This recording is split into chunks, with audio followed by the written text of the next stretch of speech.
darahnya biasanya entah di awal bulan, entah di pertengahan bulan, entah di akhir bulan, maka sesuai dengan adatnya. Yang penting ketika dia puasa kemudian dia melihat darah yang kotor, maka itu tadi adalah haid. Nah, di dalam mazhab Syafi'i itu yang dikatakan darah haid itu adalah sekitar hitungannya adalah 24 jam. Ya. Hitungannya 24 jam artinya bukan terus-terusan keluar. Nah, kalau terus-terusan keluar mati orang itu namanya. Tapi istilahnya setelah dia kelihatan satu kali keluar, kemudian kira-kira nanti berapa jam lagi dilihat dan seterusnya seperti itu. Hitungannya dari pertama keluar sampai waktu yang berikutnya adalah 24 jam. Seandainya tidak sampai daripada 24 jam, maka itu tadi masih belum bisa dikatakan sebagai darah haid, kecuali kalau darahnya itu tadi adalah darah yang sudah hitam. Ya, kalau sudah darah hitam, maka nanti bisa jadi 24 jam itu pokoknya terhitung dari pertama kali keluar sampai hitungannya sampai kapan? 15 hari. Baru dari situ bisa ditentukan yang namanya haid. Tapi kalau seandainya sebelumnya sudah terjadi haid, maka ya sudah kayak biasanya. Misalkan telat, katakanlah itu mundur sehari atau maju sehari, tidak jadi masalah. Atau maju 2 hari atau maju 3 hari, tidak jadi masalah. Nah, cuman yang ingin saya sebutkan di sini adalah biasanya ketika ada orang itu 4 hari keluar darah, kemudian dia bersih. Setelah itu sekian hari lagi keluar lagi. Antara darah pertama dengan darah kedua itu masanya masih belum lebih daripada 15 hari. Nah, itu masa kosong itu sebenarnya menurut pendapat terkuat di dalam mazhab Syafi'i yang tidak ada darahnya itu dianggap adalah masa haid juga. Nah, jadi misalkan keluar pertama 3 hari, terus tak keluar lagi 4, 5, 6, 7, 8, 9, 10, 11 keluar. 12, 13, 14 sampai 15. Ini tadi yang masa kosong ini menurut pendapat terkuat adalah termasuk darah haid. Lah kalau bagi orang yang enggak bisa ngitung, bagi orang yang agak kebingungan untuk meneliti, ya. Misalkan waduh ini kalau saya mau tak tengerin kok soro. Nah, kita bisa pakai pendapat yang lebih gampang daripada ini, namanya qaulul laqat, yaitu diambil saja. Diambil itu kelihatan darah berarti haid, yang tidak kelihatan darah berarti itu tadi adalah suci. Boleh puasa. Boleh puasa. Jadi kalau bagi yang memang telaten untuk nengeri, ya pakai cara yang tadi. Jadi kita bisa lihat daripada kebiasaannya. Makanya dikatakan perempuan itu kalau misalkan ketika dia sudah biasanya ketika keluar darah haid berapa hari, kemudian setelah itu dia masa kosong tidak keluar darah lagi, maka boleh berdasarkan salah satu pendapat itu untuk dia bisa berpuasa. Ada yang kelihatan habis buka mau sholat ternyata dia kelihatan darah. Seorang perempuan itu tadi kelihatan darah. Tidak tahu ini kapan keluarnya entah itu sore, entah itu tadi habis maghrib. Kalau keluarnya sore jelas puasanya batal. Tapi yang jelas kalau kita masih nggak tahu seperti itu, kata ulama dianggap saja keluarnya adalah setelah maghrib supaya dia puasanya hari itu adalah sah. Maka bagi orang yang dalam keadaan haid dan nifas, dia tidak boleh puasa, tidak boleh sholat. Yang wajib diqadha hanya adalah apa? Puasanya saja. Itu tadi yang pertama. Kemudian yang kedua, masalah suntikan ada 3 pendapat sudah pernah kita sebutkan. Kalau misalkan sekedar suntik itu tadi adalah untuk vitamin, ya, atau suntikan obat, maka itu tidak membatalkan puasa asal bukan melalui urat yang besar. Tapi kalau melalui urat yang besar itu bisa jadi apa? Membatalkan. Ada yang mengatakan juga apa saja yang biasanya masuk ke dalam tubuh itu dengan cara yang tidak normal, termasuk melalui jarum itu tidak batal. Itu pendapat yang paling lemah. Ada pendapat yang mengatakan kalau seandainya yang dimasukkan itu tadi adalah seperti infus untuk vitamin, untuk makanan, ya, maka jelas itu adalah yang membatalkan. Jadi kalau yang disuntik di lengan sama yang disuntikkan di mana?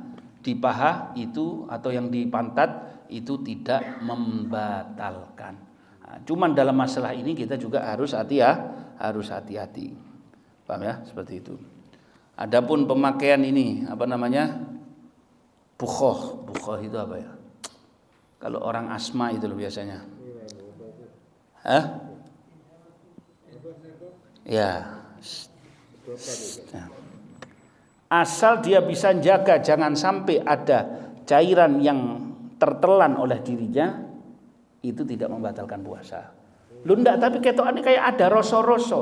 Nah, itu rasa-rasa itu adalah baunya obat. Sama seperti kayak orang pakai celak kemudian terasa di sini. Biasanya kalau orang pakai celak, ya, itu kadang lidah kita bisa ngerasakan. Kadang keluar item-itemnya sini. Itu dia masuk lewat pori-pori sampai ke dalam diri kita. Itu apa? Tidak membatalkan tidak membatalkan puasa, ya, itu tadi. Kemudian pada hal yang lain, kalau yang namanya apa namanya itu seperti telinga, apa yang dimasukkan ke dalam telinga ini tadi itu masih dikatakan oleh sebagian ulama ada orang sakit telinga dan dia harus pakai cairan yang ada di telinganya. Itu dikatakan tidak membatalkan puasa. Kenapa? Karena meskipun dia termasuk lubang tapi tidak terhubung ke dalam perut. Kondisinya cuman hanya ada di dalam mana? Hanya ada di dalam sekitar kepala. Seperti itu. Paham ya? Jadi itu ada beberapa hal yang perlu kita sebutkan. Kemudian kalau bagi perempuan yang istihadhah, yang sakit, ada orang kena penyakit darahnya terus-terusan keluar. Darahnya keluar terus-terusan. Ya. Ada orang itu 2 bulan enggak lepas daripada keluar darah, seorang perempuan. Gimana itu? Itu kalau seandainya darahnya itu bisa dibedakan. Oh, ini darahnya lebih tua. Nanti yang beberapa hari dilihat lagi, oh ini darahnya lebih muda. Maka yang darah tua dihukumi itu adalah haid. Tapi kalau yang darah muda bisa dihukumi itu adalah darah istihadhah. Apa darah istihadhah itu tadi? Darah rusak. Jadi kalau kelihatan yang sudah tua, darah yang sudah sangat warnanya tua, maka saat itu jangan puasa. Nanti kalau yang sudah darahnya itu agak lebih muda sedikit, maka itu dihukumi bukan sebagai darah haid. Artinya kalau sudah lepas daripada waktu haidnya dan terus berjalan, itu tadi adalah istihadhah. Apa yang harus dilakukan? Yang harus dilakukan adalah setiap kali mau sholat harus ganti daripada pakaiannya. Artinya harus ganti daripada dalamannya, ganti semua, ya. Kemudian dia wajib untuk niat, ya. Dia wajib niat pada malam harinya, kecuali pada hari-hari yang di situ keluar darahnya tua, ya, darahnya yang lebih tua. Jadi sudah seperti darah hitam, ya, atau darah yang merah sangat tua mendekati kehitaman, atau darah coklat, maka itu tadi dianggap adalah sebagai darah haid, seperti itu. Ya. Kalau tidak, ya sudah. Terus nanti kalau sampai berlangsung sampai habis Id seperti itu 2 bulan tiap hari keluar namanya darah istihadhah. Terus haidnya kapan? Maka haidnya itu dihitungnya dari mana? Dihitung kalau untuk bulan depannya dari kebiasaannya. Biasanya berapa hari? Nah, seperti itu, ya. Nah, kemudian setelah kita membahas tentang hal yang demikian ini, kita tahu tentang masalah, pokoknya kalau ada orang diinfus jelas puasanya batal. Kalau disuntik lihat orangnya itu. Kita mau ngasih keputusan yang mana. Kalau kiranya orang itu nanti bisa qadha, ya ditanyakan ini yang disuntikan ini apa? Obat ataukah vitamin ataukah makanan? Oh enggak, ini adalah obat. Dan dilihat disuntiknya di bagian mana? Di bagian urat besar apa urat biasa? Oh enggak, ini urat-urat yang syuairat, artinya urat-urat yang masih halus, ya. Urat-urat yang kecil. Maka itu apa? Tidak membatalkan puasa, seperti itu, ya. Jadi banyak hal yang perlu kita perhatikan di dalam puasa ini tadi. Adapun sudah kita terangkan tentang orang yang mau membayar fidyah, yang kena fidyah itu yang mana? Ada dua, ya kan? Artinya yang sudah sangat tua sampai tidak bisa puasa, sangat sepuh. Yang kedua ada orang yang sakit tidak bisa lepas daripada obat. Nah, itu boleh dia tidak berpuasa. Artinya tiap hari harus dia mengeluarkan berapa? 8 on. Ya, 8 on yang dikeluarkan. Bolehnya itu, Beb, kalau misalkan saya akhirkan di akhir bulan, saya tumpuk semuanya di akhir bulan, boleh. Boleh, di akhir bulan semuanya boleh. Atau misalkan saya tumpuk di awal bulan, tak boleh. Karena jatahnya, hukumnya itu berlaku dari hari per hari, tiap hari per hari, seperti itu. Nah, terus kemudian sholat tarawih, sholat tarawih yang ijma para sahabat adalah 20 rakaat. Ada orang tanya, saya enaknya sholat tarawih berapa? Ya terserah, 2 rakaat tak apa-apa, tak sholat tak apa-apa. Ya 11, saya mau 11. Anda bertentangan dengan ijma sahabat.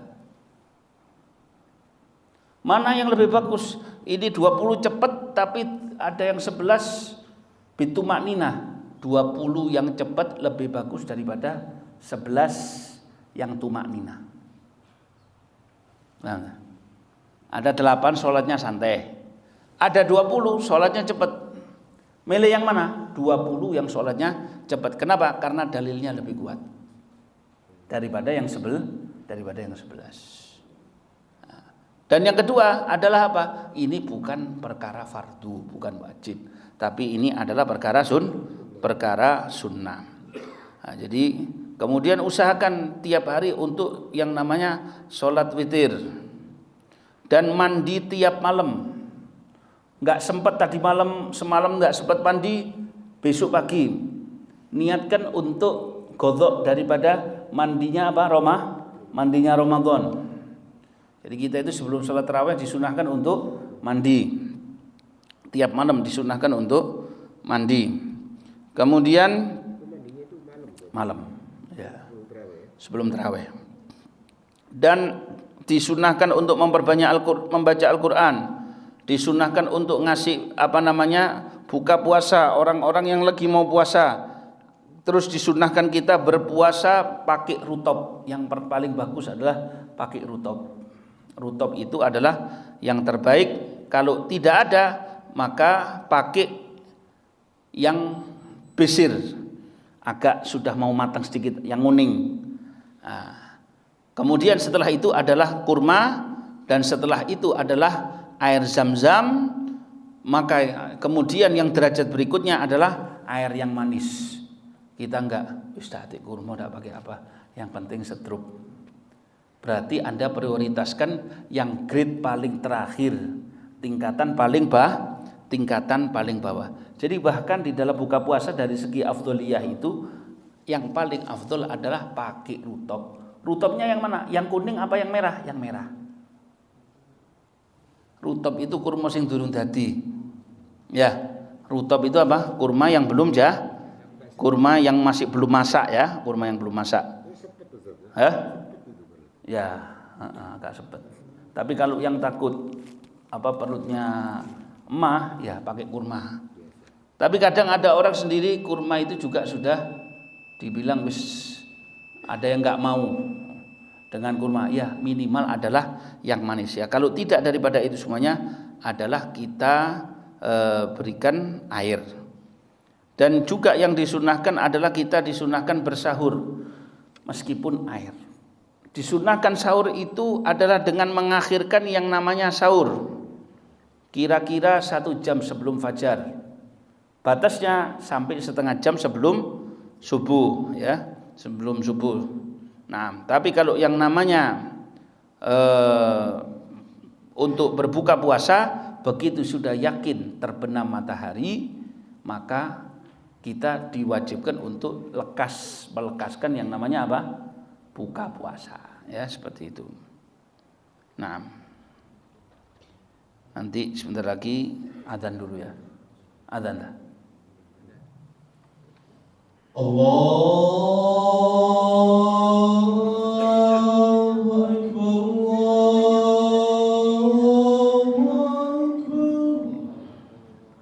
Allahu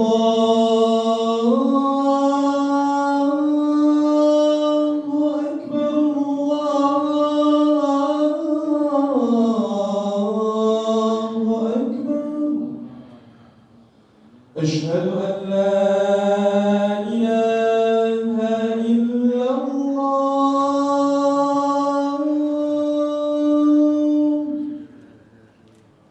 أشهد أن لا إله إلا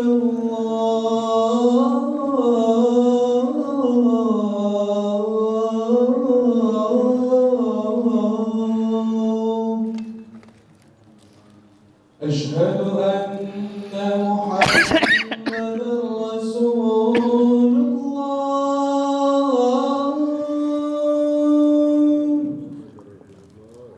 أشهد أن محمدا رسول الله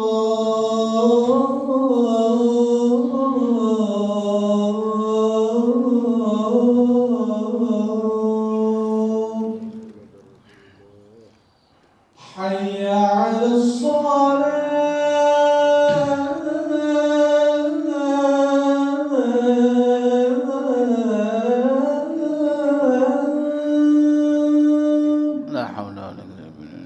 حي على الصلاة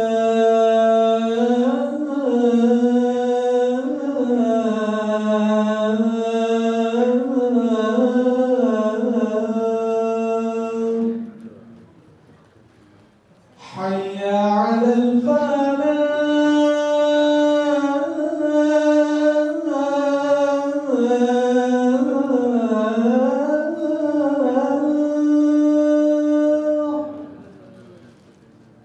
حي على الفلاح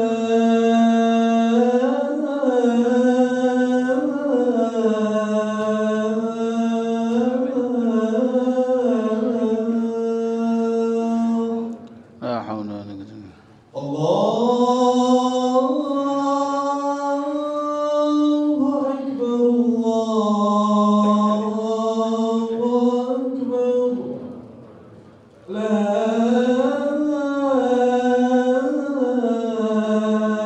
إله إلا الله. لا إله إلا الله. محمد رسول الله صلى الله عليه وسلم. أعوذ بالله من الشيطان الرجيم. بسم الله الرحمن الرحيم. الحمد لله رب العالمين. اللهم صل وسلم على سيدنا محمد وعلى آل سيدنا محمد.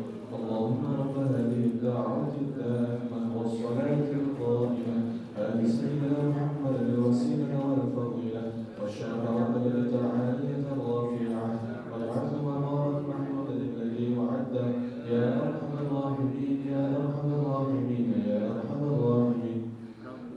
رب اغفر لي ولوالدي، رب اغفر لي ولوالدي، رب اغفر لي ولوالدي يا الله. رب اغفر لي ولوالدي، رب اغفر لي ولوالدي وارحمهما كما ربياني صغيرا. اللهم إنا نسألك العفو والعافية والسلامة والمعافاة الدائمة في الدين والدنيا والآخرة. اللهم بارك لنا في أولادنا واحفظهم ولا تضرهم وارزقهم بطاعتك زقنا برهم وبارك لنا في الحال والمال الأهل والعيال برحمتك يا كريم يا متعال. وصلى الله على سيدنا محمد وعلى آله وسلم. walhamdulillahi rabbil alamin. Baik. Nah. Kemudian itu tadi sebagian daripada sunnah-sunnahnya. Jadi kalau urutannya apa yang mau dijadikan buka puasa, yang pertama adalah rutop. Kalau nggak ada, milih yang agak kuning. Nggak ada ya kurma, sulit semuanya ya kurma minimal. Nggak ada, masjidnya dia no tetok ya wis tetok. Nggak ada air tok ya sudah air tok. Nah, ya, jadi itu dalam memperoleh fadilah juga sangat penting. Nah, kemudian setelah kita habis berbuka baru baca doa. Ya, habis kurma satu, krek baru baca doa. Kenapa? Itu doa bukan menjelang buka. Doa setelah ya, Allah. Jadi itu tadi urutannya. Kemudian ada hal-hal yang menjadi tingkatan dalam berpuasa. Puasanya orang awam itu seperti kita. Pokok tak batal. Pokok tak batal. Ono rasan-rasan nonton TV, nonton iki. Dadi kabeh. Pokok tak batal. Secara zahir tidak batal. Ada yang puasanya khusus. Itu puasanya orang dari semua bentuk maksiat. Ada yang kalangan khusus lagi, itu puasanya para nabi. Itu tidak kepikiran apapun kecuali Allah. Jadi hatinya pun tidak noleh kepada jagat raya ini tadi, ya. Adapun yang makruh di dalam bulan puasa itu banyak hal. Yang pertama adalah ngincipi makanan tanpa kepentingan baginya.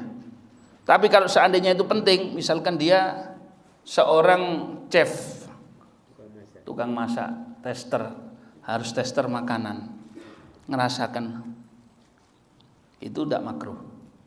Tapi kalau kita misalkan ya sekedar sudah mungkin tidak kuat, ngincip sedikit, ya anu tak ngincipi, pura-pura ngincip. Nah itu bisa jadi apa hukumnya? Makruh. Ya, seperti itu. Baik. Kalau orang bulan puasa ngunyah permen karet, batal enggak? Loh. Asal tidak ada satu dari unsurnya yang tertelan, enggak batal, tapi makruh. Itulah yang namanya al-alaq ya.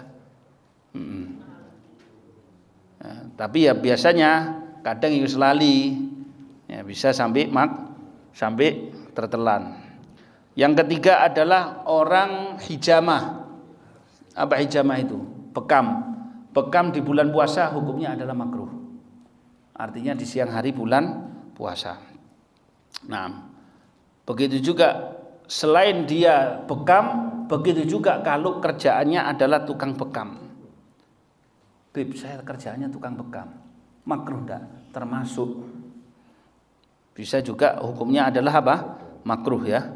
Meskipun dia yahjim ghairahu, membekam orang lain juga hukumnya makruh. Dan juga termasuk yang makruh adalah Anda kalau sudah berbuka ya, Anda minum air dalam buka, jangan langsung Anda semburkan itu airnya itu tadi.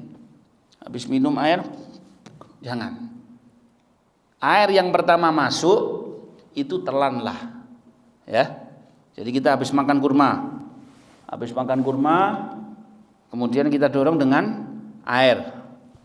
Nah, air yang masuk ini tadi jangan inti keluarkan, jangan disemburkan, jangan dibuang airnya. Dibuangnya ini tadi adalah hukumnya adalah apa? Makruh. Nah, ketika orang bulan puasa kalau dia berenang hukumnya adalah makruh. Sampai ada yang masuk ya lewat telinga dan lain sebagainya, itu membatalkan puasa. Atau misalkan ketika nyemplung ada sampai ngentut, otomatis kan buka yang belakang itu, kemasukan batal. Cuman kecuali kalau orang yang memang kerjaannya harus dikali. Ada orang selama bulan Ramadan dikontrak berseni kali. Ada kan? Tukang bersih kali itu loh. Dan dia tidak bisa lepas kecuali harus dengan cara nyemplung kali ini. Ya, kalau yang seperti ini itu masih diudurkan. Jadi apapun yang dia alami tetap masih apa? Tidak dikatakan membatalkan tidak dikatakan membatalkan puasa. Nah, termasuk juga adapun pemakaian siwak di siang hari hukumnya adalah makruh. Makruhnya ini asal kalau pagi harinya sampai tidak sikat gigi. Sampai habis sahur lupa sikat gigi. Tapi kalau misalkan habis sahur sampai sikat gigi, maka mau pakai siwak itu sudah hilang. Kenapa? Karena dia dikatakan makruh karena adalah sisa makanan ini tadi yang masih dicintai oleh Allah Subhanahu wa taala. Tapi ketika sudah sudah kita sikat gigi, sisa makanan itu tidak ada. Nah, jadi lebih bagus ya kita sikat gigi dulu. Artinya apa? Sebelum zuhur itu kalau bisa, atau ketika setelah sahur kita sudah sikat gigi. Nah, adapun kalau bulan puasa orang itu ghibah, ngerasani orang, adu domba, berbohong, ngelihat pandangan yang haram, ya, ngelihat pandangan haram dengan syahwat, kelihatan perempuan dengan syahwat, kelihatan aurat dengan syahwat. Begitu juga kebalikannya, perempuan melihat orang laki dengan syahwat misalkan, atau dia bersumpah dengan sumpah yang bohong, atau dengan menyebarkan berita hoaks, ya, berita-berita fitnah dan lain sebagainya, itu membatalkan pahala, tidak membatalkan puasa. Ya. Kemudian kita sudah terangkan tentang masalah hubungan suami istri ketika di dalam bulan Ramadan itu terkena kafaratul uzma. Apa kafaratul uzma itu? Ya salah satu. Yang pertama dia kena dosa, yang kedua dia tetap wajib melanjutkan puasanya, yang ketiga dia harus bayar denda. Ya kalau tidak bebaskan budak, nanti setelahnya puasa 2 bulan berturut-turut. Kalau memang nggak mampu, ya cukup ngasih makan 60 orang miskin. Ya, seperti itu tadi. Kemudian itu hanya berlaku bagi yang lakinya, yang perempuannya tadi tidak. Air liur selama masih di dalam mulut tidak masalah. Tapi kalau sudah keluar sedikit, meski katakanlah di permukaan bibir, kemudian ditelan lagi masuk ke dalam, itu bisa jadi hukumnya adalah batal. Termasuk juga kayak orang misalkan gini, punya surat biasanya gini, ya, hati-hati, dijilat itu suratnya. Kalau sampai ada yang masuk, itu bisa jadi hukumnya adalah batal, ya, seperti itu. Baik. Kemudian bersentuhan dengan istri. Kalau secara tidak sengaja, jadi sentuhan itu ada dua. Ada sentuhan yang pakai penghalang, ada yang nggak pakai penghalang. Adapun kalau misalkan secara tidak sengaja, ya, kemudian dia sampai keluar sampai keluar mani secara tidak sengaja, tidak masalah. Tapi kalau misalkan disengaja, kemanten baru, Ramadan kurang 2 dino kemanten, ya, salah milih waktu sudah. Ini terutama istri yang memang dikejar-kejar sama dia, akhirnya bisa jadi orang tersebut dalam keadaan sulit untuk menahan hawa nafsunya. Kalau seandainya dia melakukan persentuhan dengan istrinya sampai timbul syahwat, tidak batal, cuman makruh. Kalau langsung kontak fisik kulit dengan kulit. Tapi kalau persentuhan dengan kulit, kontak fisik sampai dia memang ya istilahnya mengusahakanlah seperti itu ya, maka hukumnya apa? Hukumnya adalah membatalkan puasa dan terkena haram. Termasuk ketika dia mengecup istrinya. Ada misalkan suami setiap mau berangkat kerja istrinya dicium istrinya. Bislah.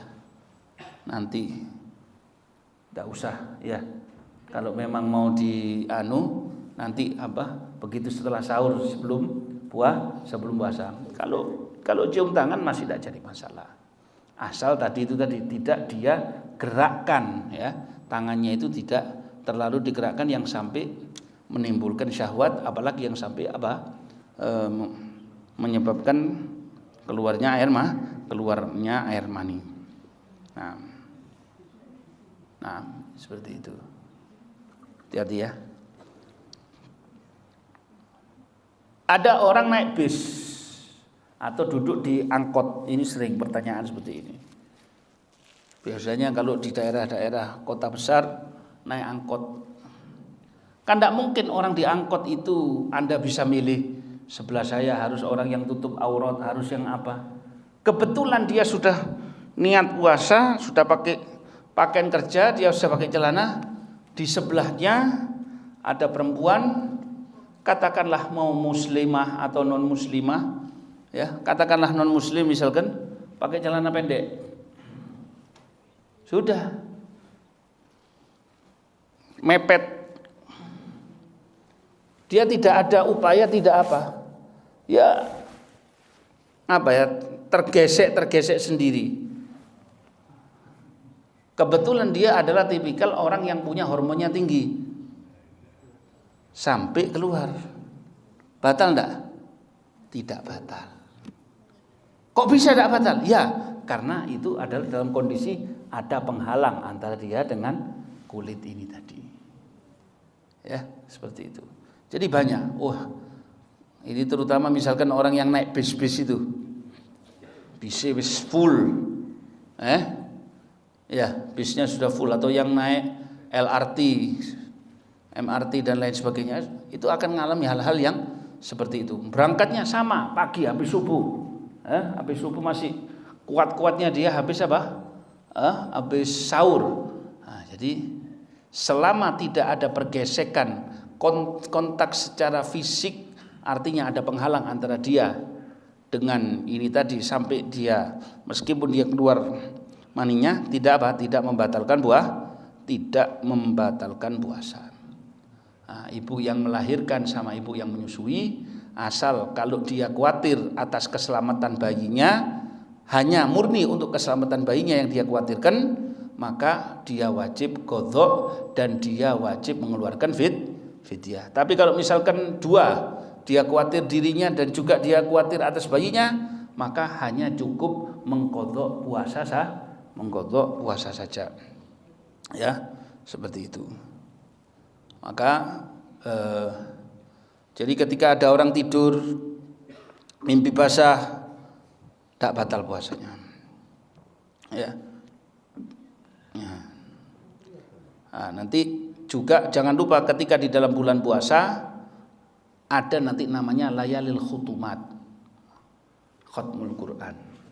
Bahasanya panjang sih tentang khatmul Quran ini tadi.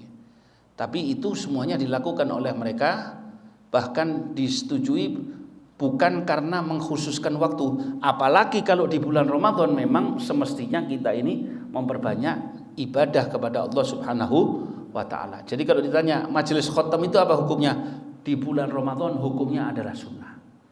Ya, mau Ibnu Taimiyah sendiri, mau Al-Imam Ibnul Jauzi sendiri juga mereka merestui, ya. Artinya dari pihak sebelah itu juga merestui, dinyatakan bahwasanya sabit ini ada aslinya, ada dalilnya. Ya, seperti itu. Khatmul Quran ini kalau dulu di Hadramut itu masih ada yang mempertentangkan. Wah, ini bikinan. Orang itu mestinya khotem ya khotem saja, tak perlu bikin barengan khotem, baca doa apa yang dilarang, gitu loh. Nah, itu ada dalilnya sendiri. Kita juga ada dalilnya bahkan sendiri dari Al-Imam Ibnu Taimiyah, bahkan dari Al-Imam Ibnul Qayyim Al-Jauzi juga disebutkan. Ketika kita khatmul Quran boleh bahkan disunnahkan untuk takzim kepada Al-Quran ini, disunnahkan untuk kumpul bersama karena ketika khatmul Quran di situ dikabulkan doa oleh Allah Subhanahu wa taala. Nah, nanti di Surabaya ini khatmul Quran mungkin mulai malam berapa biasanya? Malam 11. Di sini malam berapa? Iya, 25. Malam 25 ya.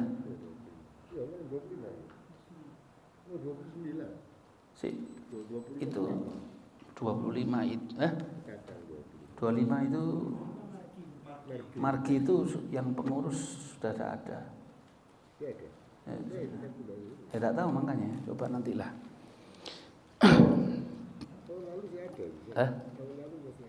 Ya, tapi kemarin sudah yang 29 mau ambil margi tapi tidak enak.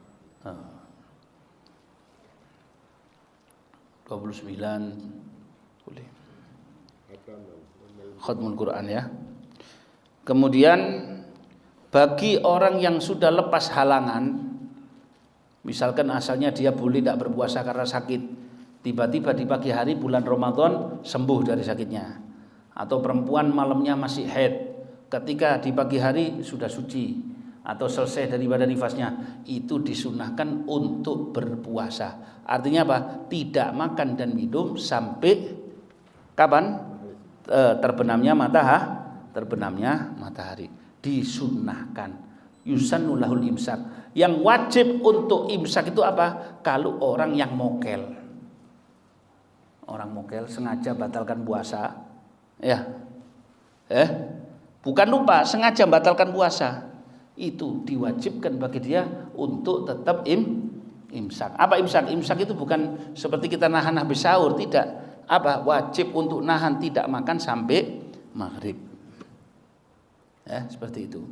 Nah, adapun bagi yang namanya musafir, asal selama dia itu adalah statusnya sebagai seorang musafir. Kapan statusnya seorang musafir itu? Yaitu orang yang bepergian meninggalkan kotanya itu sekitar untuk jarak 81 kilo ke atas atau 85 kilo ke atas, dan dia tidak niat untuk menetap di tempat itu, dan status perjalanannya itu adalah tidak niat untuk tinggal lebih daripada 4 hari. Ya, katakanlah pokoknya tidak sampai 1 minggu. Maka itu dikatakan statusnya adalah sebagai musafir. Lah, untuk hari keberangkatan boleh dia tidak berpuasa asal dia sudah keluar dari batas kotanya. Anda meninggalkan kota Surabaya maksimal kapan? Sebelum subuh. Saya mau pulang ke Samarinda, saya mau pulang ke Banjar, saya mau pulang ke Sulawesi, saya mau Idul Fitri di tempat mana? Boleh tidak puasa? Ya boleh, asal Anda sudah keluar dari kota Anda ke airport itu tadi sekitar jam berapa? Sebelum subuh. Artinya sebelum subuh Anda sudah meninggalkan kota. Meninggalkan batas kota. Paham ya? Seperti itu. Jadi itu harus kita pahami. Cuman yang afdol sekarang ini enak perjalanan. Lebih afdol adalah berpuasa. Ya. Kadang ada orang berangkat mari subuh berangkat, ya mau kemana? Musafir saya. Lah terus musafir, iya. Mari jam 6 berangkat, ya. Sampai di Juanda, kepingin sarapan. Ya, tidak mungkin toko-toko itu tutup. Pasti ada yang buka, ngantri. Berapa pahala yang dia tinggalkan? Itu pun juga tidak sah. Kenapa? Dia sebenarnya, katakanlah kalau dia sudah makan seperti itu dan dia sudah salah di dalam hukumnya seperti itu, dia wajib menahan sampai maghrib. Karena apa? Salah di dalam mengambil rukhsah, mengambil izin untuk tidak berpuasa. Dan malam pertama bulan Ramadan jangan lupa membaca surat Al-Fatah. Malam pertama.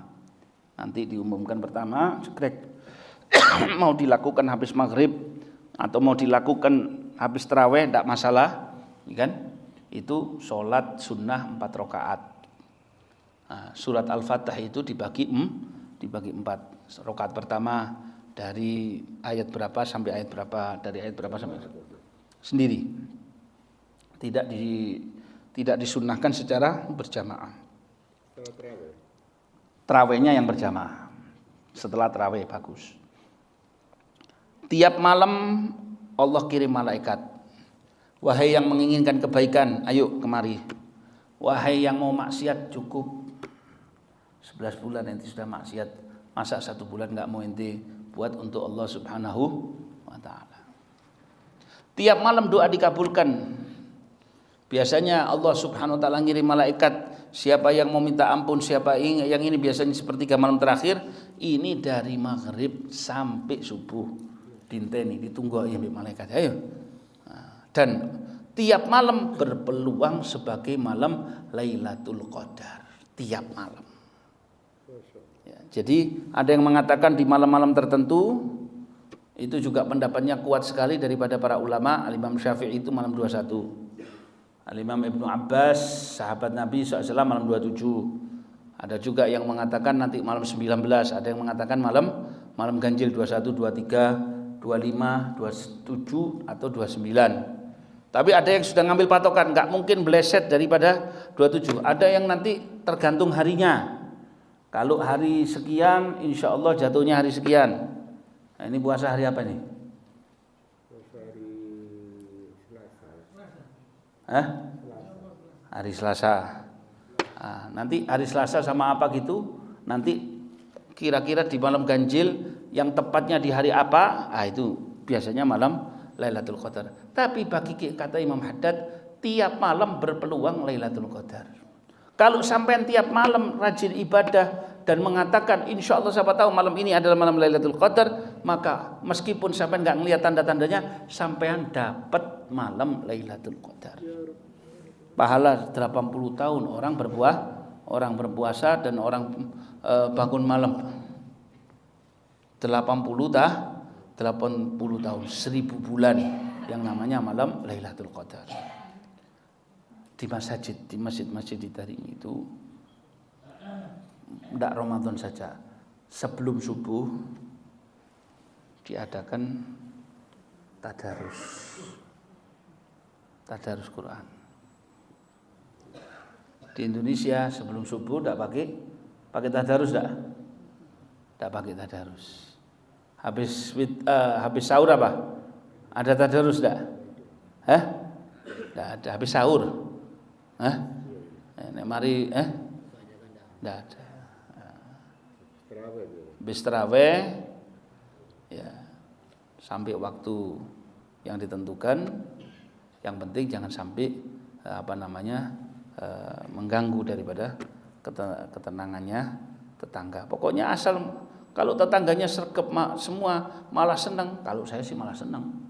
Malah kalau tidak ada suara Quran itu malah tambah enak.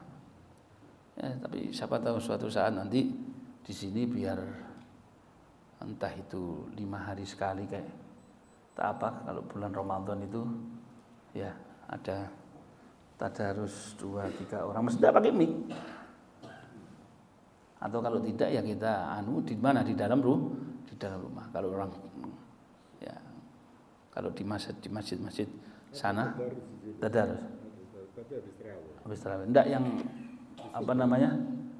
bukan qoblal fajr. Qoblal fajr yang sebelum subuh. Asyik gitu. Kalau sebelum subuh itu asyik. Artinya khusus minimal itu Ramadan sajalah minimal buat latihan dulu. Tapi insyaallah lah mana yang jadi bagusnya. Ya. Wa Qur'an al-fajri, yang Al-Qur'an mengatakan apa? Wa Qur'an al-fajri, inna Qur'an al-fajri kana masyhuda.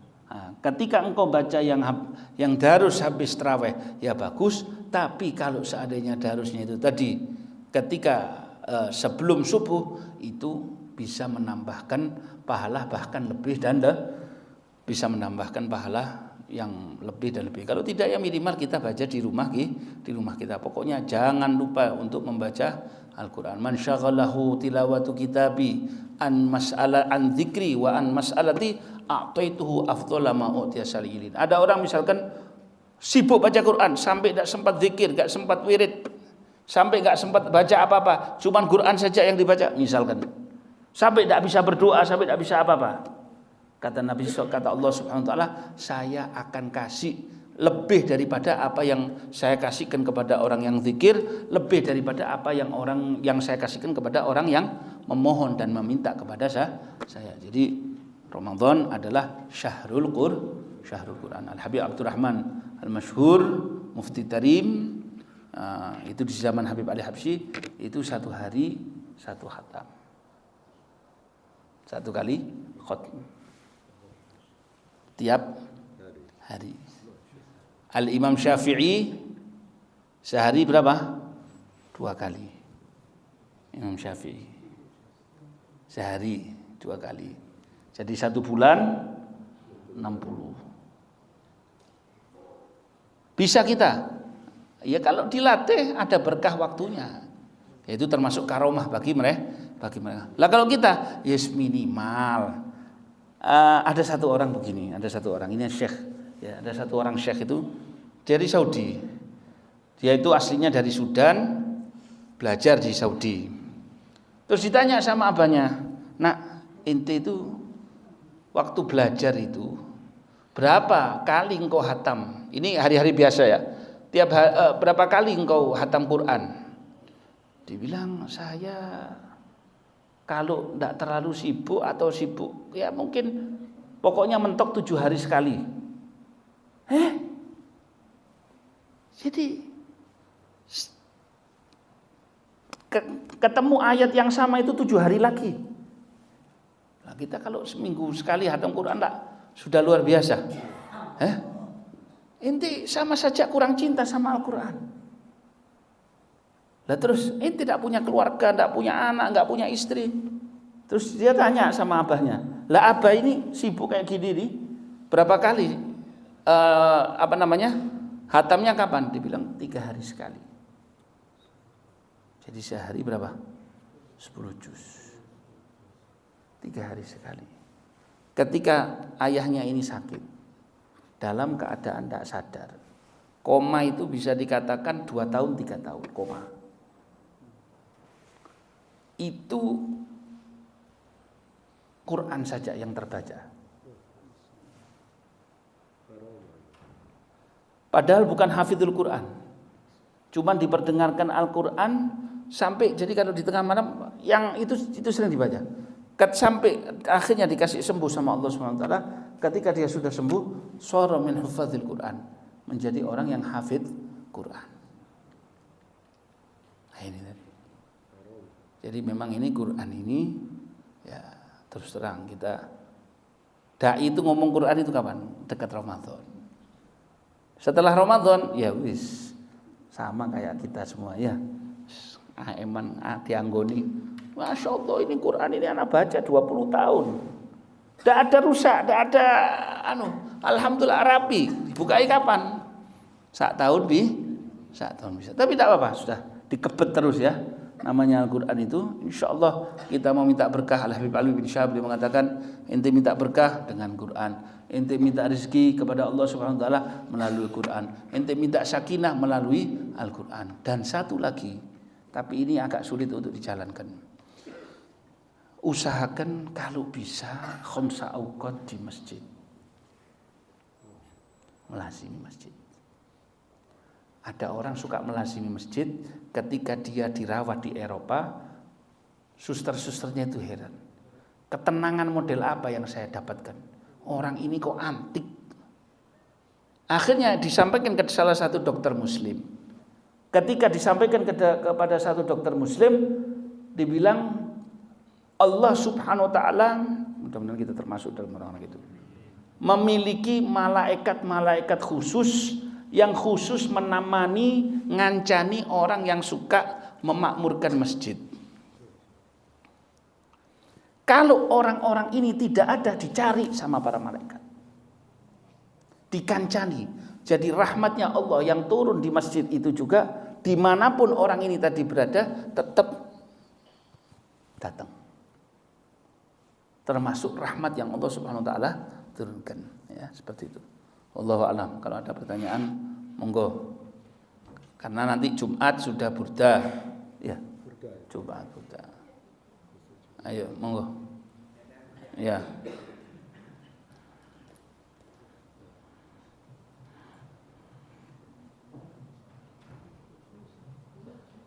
Ini masalah pengantin baru disampaikan tadi. Pengantin baru ini, istri wajib taat kepada suami, ya. Ya. Wajib. Puasa Ramadan juga wajib, sama-sama wajibnya. Mana yang harus didahulukan, ya? Antara taat dengan suami dan melaksanakan ibadah Ramadan. Padahal suaminya ini minta berhubungan jika itu. Mana yang harus utama yang ditamakan? Puasakah atau melayani suaminya? Pertama ini. Kemudian kedua tadi disampaikan oleh Habib bahwa makan permen-karet hukumnya adalah makruh dunia. Lalu bagaimana dengan orang yang merokok sekarang, Habib? Rokokan itu, Habib. Merokok itu. Kemudian ketiga, Habib pernah menyampaikan bahwa menurut Imam Malik puasa boleh dijama. Menurut Imam Malik kan itu dia. Bahkan dispensasinya cuma diberi 1 hari, Habib, ya. Padahal kalau melihat satu hadis yang berbunyi begini, dari Abu Hurairah, Inna Allaha wada'a ala ummati al-khata' wa nisyan wa masdu'u ali. Anisyan di sini tidak dibatasi, kan boleh jadi mungkin hari pertama lupa, mungkin yang ke tengah-tengah, mungkin agak terakhir dulu. Jadi artinya barangkali yang barangkali mungkin saya ini berulang-ulang lupa, mungkin pertama, kedua dan ketiga mungkin boleh. Cuma kenapa waktu itu sampai oleh Habib bahwa dispensasi yang namanya hanya diberikan cuma 1 hari, padahal dalam pandangan hadis tidak ada yang menyampaikan hal seperti itu. Ini buat penjelasannya. Yang pertama, la ta'ata li makhluqin fi ma'siyatil khaliq. Ya, tidak boleh taat kepada makhluk untuk maksiat kepada Allah Subhanahu wa taala. Jadi biarpun suaminya istilahnya ya apa, misalkan pengantin baru, kemudian asal itu bukan sebagai seorang yang dapat izin untuk membatalkan puasa, maka tidak boleh sama sekali. Maka si istri wajib menolak suaminya. Loh, ndak, nanti ancamannya itu nanti akan dicerai, urusannya dicerai. Ya. Paham ya? Seperti itu. Nah, kecuali nanti ada pertimbangan-pertimbangan yang lainnya. Yang kedua, ya, karena itu kan pertanyaannya konteksnya adalah ketika lagi puasa, asal puasa Ramadan, maka tidak boleh dibatalkan. Tapi kalau seandainya itu tadi adalah dalam keadaan berpuasa sunnah, maka si istri wajib mentaati suaminya. Kalau qadha'ul wajib tak boleh dibatalkan. Selama yang nadar, kafaro, Ramadan, qadha' tak boleh dibatalkan. Kemudian tadi yang kedua apa tadi? Kalau suaminya kalau enggak dilayani dicerai gimana? Ya enggak apa-apa, biarkan. Enggak masalah. Iya, wajib puasa. Tadi yang pertanyaan kedua tadi apa? Rokok. Oh ya. Itu kayak orang nginang. Nginang itu ya. Nginang, orang permen karet. Ditanya apa hukumnya? Makruh. Ya, karena mendekati bisa membatalkan puasa, itu alasannya. Lah kalau misalkan sampai tertelan, ya batal. Termasuk nginang itu sampai tertelan, batal. Rokok sudah jelas ada benda yang masuk, bukan sekedar asap saja, ya, tapi ada benda yang masuk ke dalam lubang pada diri kita. Maka dengan hal ini hukumnya adalah merokok, vape, shisha Ramadan haram dan membatalkan puasa. Mungkin kalau kita berdasarkan ini Ramadan, saya enggak ngerokok, saya mau pakai hoka itu loh, yang rokok gede itu.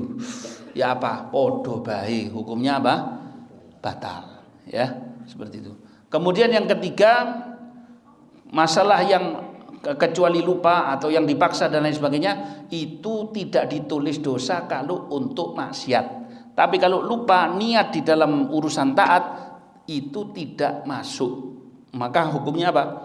Tetap ibadah yang dilakukan adalah ibadah yang tidak sah, dan dia wajib untuk menahan tidak makan dan minum, tapi nanti setelah Ramadan wajib mengqadha puasa. Jadi nisyan yang lupa. Buktinya kalau kita makan lupa enggak apa-apa. Iya. Lupa makan lupa puasa sampai kita makan, lupa kalau kita puasa, tidak jadi masalah. Cuman yang bermasalah itu niat. Kenapa? Karena niat itu waktunya apa? Di malam hari. Jadi ketika lupa niat, maka ibadahnya sendiri sudah tidak jadi ibadah. Ya, paham ya, seperti itu.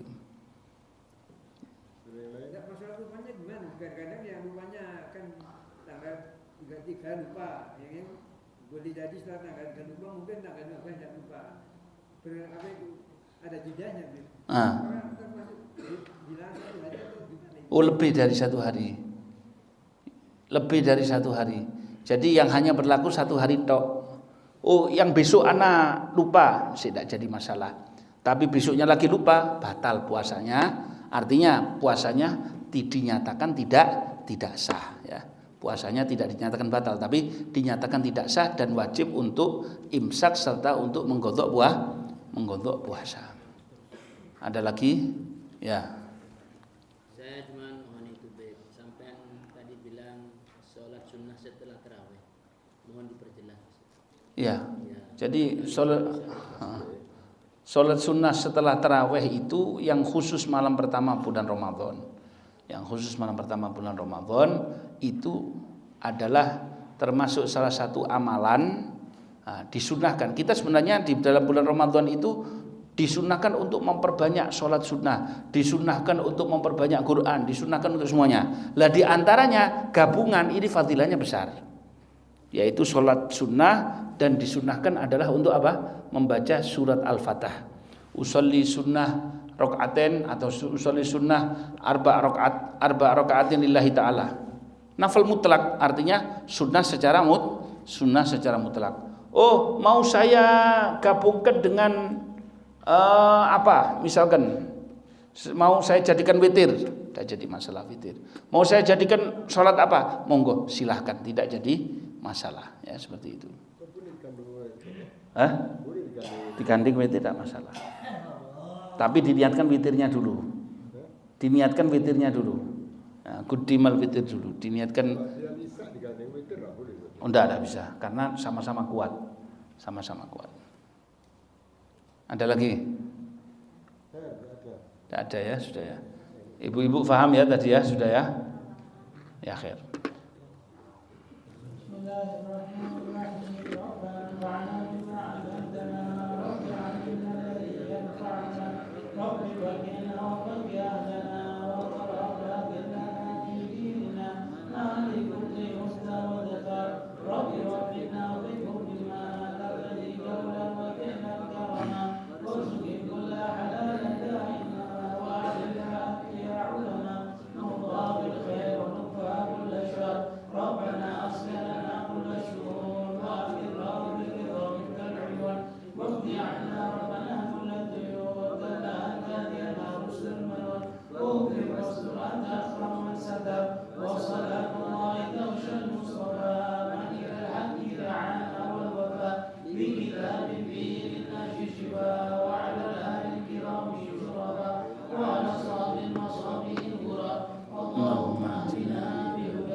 عشيرة أو صحبة والمسلمين أجمع آمين بأجمع فضلا وجودا من نال بانتساب منا بالمصطفى الرسول نعظى بكل سول صلى وسلم ربي عليه عد الحب وآله وصحبه عداد قصص به والحمد لله بالبدء والتمام بالقبول والإقبال والصلاة على ظاهر باطن وغيث المسلمين وارحم المسلمين وأنت كل سائل من موصولة على ما يرضي الله والرسول أختم لكم سنة وسنة ورضي عنا في خير لطف وعافية وإلى حضرة الحبيب محمد صلى الله عليه وسلم بسر أسرار الفاتحة بسم الله الرحمن الرحيم.